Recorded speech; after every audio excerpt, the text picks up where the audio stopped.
जय हिंद दोस्तों। आज करंट के सेकंड लेक्चर में हम सीखेंगे कि इलेक्ट्रिक पोटेंशियल और ये पोटेंशियल डिफरेंस क्या है, इस दोनों के बीच का अंतर क्या है और ये दोनों होते क्या हैं। इस दोनों को समझने के लिए सबसे पहले आप समझे वर्ड पोटेंशियल को। पोटेंशियल कहता क्या है कि देखो, किसी भी चीज़ की कैपेसिटी को आप समझते हैं तो मैं उसको बोलता हूँ पोटेंशियल। अगर किसी चीज़ की कैपेसिटी को देखना है तो मैं उसके पोटेंशियल को समझता हूँ। अगर मैं यहाँ इलेक्ट्रिक का कैपेसिटी देख लूँ, मतलब इलेक्ट्रिक का पोटेंशियल देखूँ, उसी को बोलते हैं इलेक्ट्रिक पोटेंशियल। पहली बात, सबसे पहली बात देखो, मैंने क्या बोला था, चार्ज को अगर कहीं रखा है तो वो अपने चारों तरफ क्या बनाएगा, फील्ड बनाएगा। अब देखो, यही चार्ज को अगर हम किसी बहुत दूर वाले पॉइंट से उठा के किसी एक पॉइंट पे रख दे तो देखो, इस पॉइंट पे क्या अब ये चार्ज यहाँ पे आएगा तो यहाँ पे अपना एक इफेक्ट बनाएगा कि नहीं बनाएगा। अब देखो, पहले ये पॉइंट क्या था, बिना चार्ज के था, यानी बिना किसी इफेक्ट के था। अब चार्ज रखा गया है तो यहाँ पे कोई ना कोई इफेक्ट आएगा।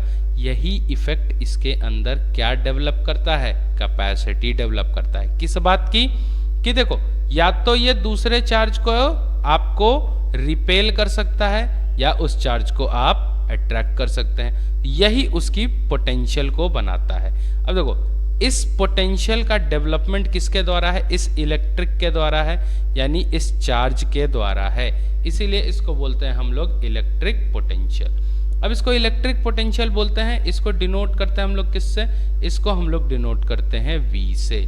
V बोले तो वोल्टेज, मतलब अगर कहीं वोल्टेज आए तो वो श्योर शॉर्ट किसको बता रहा होगा, वो बता रहा होगा आपको पोटेंशियल के बारे में। आई बात समझ में। तो अगर कहीं V पूछा जाए तो वो क्या बता रहा है भैया, इलेक्ट्रिक पोटेंशियल, और वो इस जगह के वोल्टेज की बात कर रहा है। अब देखो, यहाँ सिंपल सा एक फॉर्मूला लगता है। अगर हमने Q चार्ज को मूव करने में W का वर्क किया, मतलब अगर मैंने Q चार्ज मूव किया और वर्क डन वहां है W का या कोई भी जूल का, कितने भी जूल का, मैं जनरली मान लेता हूं कि W is the work done to move out the Q charge, then यहाँ का पोटेंशियल इसी के रेशियो पे होगा, यानी कि यहाँ का वोल्टेज इसी के रेशियो पे होगा। यानी एक फॉर्मूला मिलता है V बराबर W बाई Q।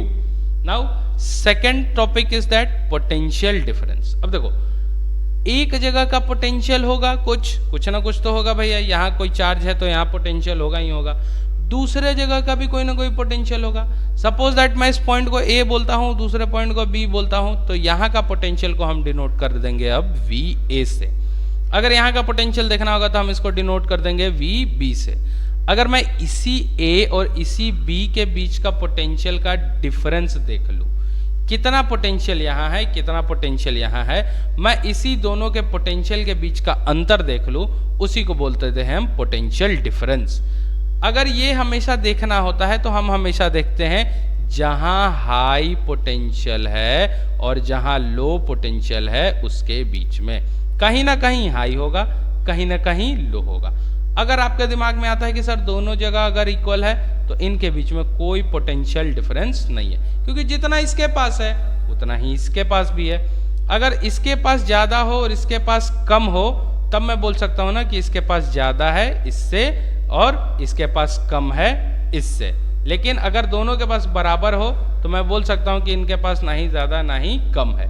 अब suppose that potential of point A is denoted by VA, potential of point B is denoted by VB, तो मैं इनका पोटेंशियल का डिफरेंस निकालूंगा VA माइनस VB से। यानी कि इसको मैं लिख सकता हूं चेंज इन वोल्टेज, यानी change in potential. Change in potential होगा change in work by charge, यानी इसका सा एक फॉर्मूला निकला डेल्टा V बराबर delta W by Q, where work done is W, Q is the charge and V is the voltage. अगर मैं इसके SI यूनिट पे जाऊं तो देखो, वोल्टेज को मैं क्या लिख सकता हूं, वर्क डन को मैं जूल लिखता हूं, चार्ज को मैं कूलम लिखता हूं, तो मैं वोल्टेज को जूल बाई कूलम या फिर जूल कूलम इनवर्स भी लिख सकता हूं। इसके अलावा मैं यहाँ वोल्टेज को वोल्ट से डिनोट करता हूँ, VOLT, वोल्ट से डिनोट करूंगा, जिसको हम अगर सिंबलाइज करना चाहते हैं तो उसको हम कैपिटल वी से लिख देंगे। अब इस क्वेश्चन को देखो, कहता है कि एक पॉइंट का 118 है, दूसरे का क्या है 128 है। सबसे पहले समझो, किसी एक पॉइंट का तो 128 होगा, किसी एक पॉइंट का तो 118 होगा। सबसे पहले इनके बीच का पोटेंशियल डिफरेंस निकालो। 128 में से 118 जाएगा, कितना आ जाएगा भैया 10 वोल्ट। देखो ये भी वोल्ट है, ये भी वोल्ट है, यानी इनके बीच का पोटेंशियल डिफरेंस कितना है 10 वोल्ट का।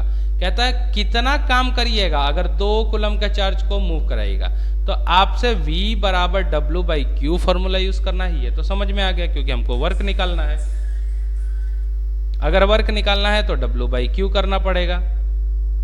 अब W/Q में W को निकालना है तो W बराबर होगा V × Q।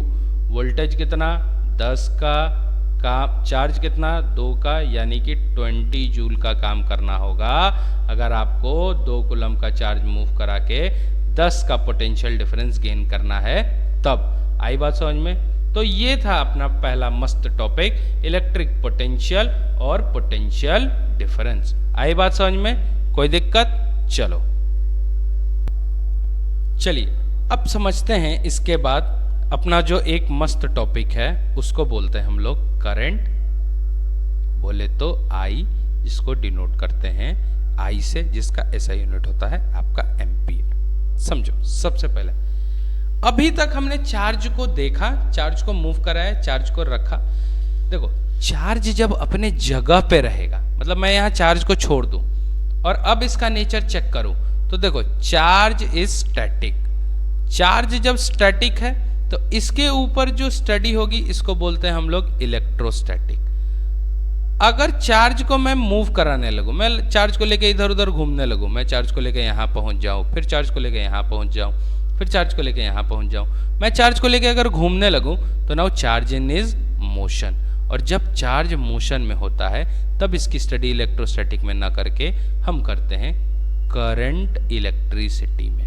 यानी कि हम अब यहाँ से एक नए फीचर की तरफ बढ़ रहे हैं जिसको बोलते हैं करंट इलेक्ट्रिसिटी। तो करंट इलेक्ट्रिसिटी है क्या? Nothing but charge in motion. Charge किस में है? मोशन में। अगर चार्ज मोशन में है तो मैं उसको बोल दूंगा करंट इलेक्ट्रिसिटी। देखो पहले चार्ज यहाँ था, ये माइनस चार्ज है यानी इलेक्ट्रॉन है, इसी माइनस चार्ज को मैं यहाँ ले गया, फिर ये चार्ज यहाँ से जंप हो गया, यहाँ पहुँचा, फिर यहाँ से यहाँ पहुँचा, फिर यहाँ से यहाँ पहुँचा, अब यहाँ से यहाँ पहुँचा। अब आप बोलोगे सर ऐसे समझ में नहीं आ रहा, थोड़ा सा हमें इसका एनिमेशन दिखा के समझाओ। तो बस आपके सामने एनिमेशन में प्रेजेंट करने वाला हूँ इन अ सेकेंड। अब आपको दिख रहा होगा कि कैसे चार्ज एक जगह से दूसरी जगह मूव आउट करते हुए जा रहे हैं। देखो चार्ज जब यहाँ पे आए हैं तो यहाँ पे चार्ज मोशन में आए हैं, और यही मोशन में आए हुए चार्ज को हम बोलते हैं क्या? कि ये चार्ज प्रोड्यूस करेंगे करंट। चलिए अब हम अपने वापस से उस स्लाइड पे चलते हैं और समझते हैं कि करंट और क्या कह सकते। हमने देखा कि यही चार्ज घूम के यहाँ और यहाँ से फिर यहाँ, फिर यहाँ से यहाँ, फिर यहाँ से यहाँ, ऐसे मूव करते हुए जा रहा है।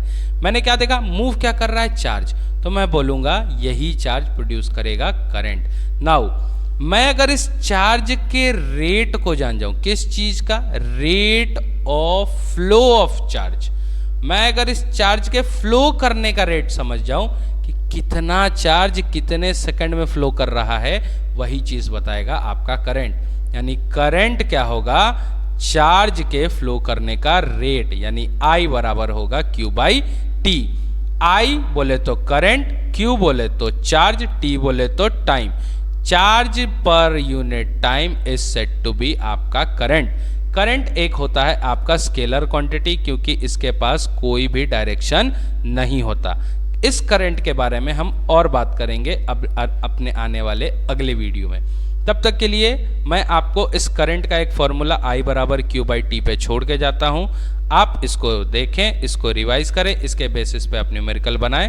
फिर मिलेंगे हम अगले क्लास में, अगले स्लाइड में, जिसके बारे में हम समझेंगे यहाँ और क्या क्या करंट होता है। तब तक के लिए हम जय हिंद, जय भारत।